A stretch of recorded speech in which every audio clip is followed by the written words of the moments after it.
Now this is a great little recipe and it's a favourite with my kids. Fish cakes, but I'm going to use tinned salmon. We've just got some nice mashed potato, which takes maybe 20 minutes at the most. Then there's some spring onions that I'm just going to quickly cut. I just take the nice white bits, and we want about, I don't know, half a cup or 3 of these nice little stems just chopped up. We're going to whack that into our mashed potato. Now you can use tinned tuna, tinned salmon is good, but I think having just those tins of fish in the fridge, one, you get sort of really good proteins and omega oils into your children. It's nourishing and it's super convenient. So we've got our spring onions. Now, if you've got kids that are pretty fussy, you can leave all this sort of stuff out and just simply do potato and fish. But I like to spice it up a little bit, just to make it a little bit interesting for myself, because invariably I'm going to eat what they're going to eat.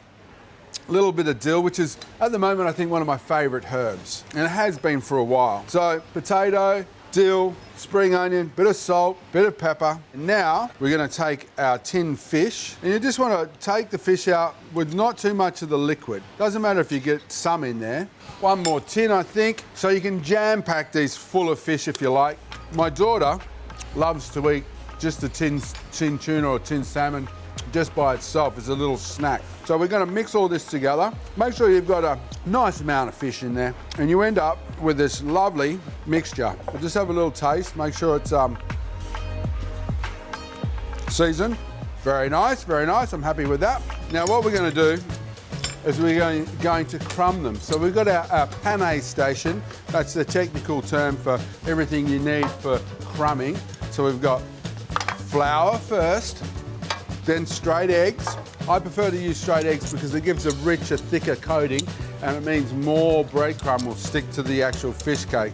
And then we've got some lovely panko breadcrumbs there. So here, just mix those up. We're going to grab a spoon's worth like this, and we're just going to make these little egg shapes. We're going to drop them into our flour. And what this does is it just helps sort of make those cakes a little bit firm and compresses all that fish into our cake, and we don't have to get our hands that dirty, which is always a pain when you're doing fish cakes. While we do that, I'm going to warm up my oil. Nice vegetable oil in the pan. Into the vegetable oil, I'm going to put some butter. Butter and oil cooking together. We get the lovely flavour of the butter, the richness, but the oil prevents the butter from burning, so it's a balance.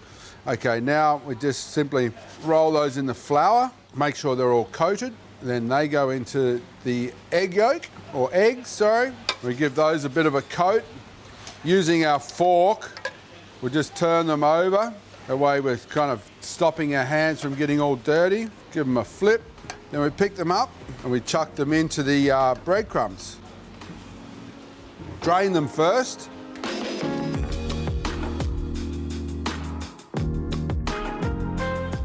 Then what we do is we just toss them, and this is where I shape them into our little round fish cakes.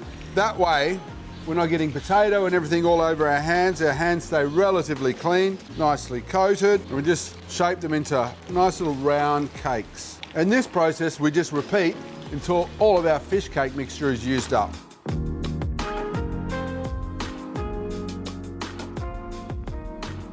So what we want to do is add the butter and get it to a point where it's foaming. So you get this nuttiness from the butter in the oil, which really adds to the flavour of the fish cakes.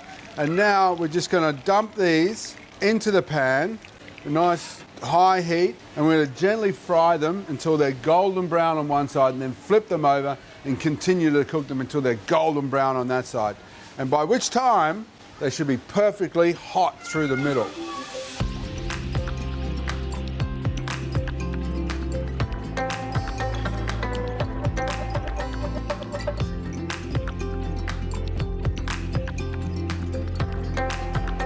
So they're lovely and crunchy. You want to get a nice crust on those.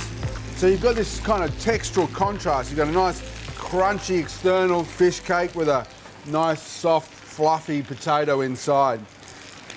So we just take those out, drain them on some kitchen paper. Now if you're doing large batches, I normally keep the oven on about 120, pop them in, keep them warm, and then continue to cook. That way they don't go all soggy. And now we're ready to serve these up. Here, I've just made a little combination of my favorite chili sauce, a bit of sriracha style sauce, and Japanese mayo, Kewpie mayo. And we'll just do a nice big dollop on the plate. And then we'll just stack a few of these on the outside. Throw some lettuce on there, some like tomatoes and cucumber. Beautiful. But if you just want to have them as a snack, just dip them in the mayo and off you go. Safgol salmon fish cakes. Yum!